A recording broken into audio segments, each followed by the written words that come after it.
فمن يعمل مثقال ذرة خيرا يره فمن يعمل مثقال ذرة شرا يره صدق الله العظيم.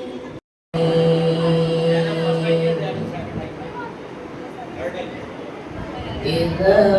زلزلت الأرض زلزالها وأخرجت الأرض أثقالها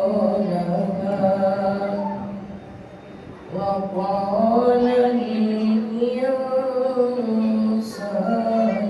ما لها يومئذ تحدث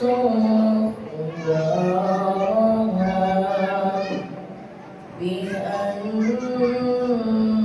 ربك أوحى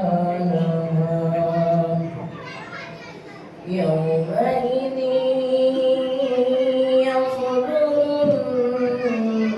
الناس أشتاتا ليروا أعمالهم فمن يعمل مثقال ذرة خيرا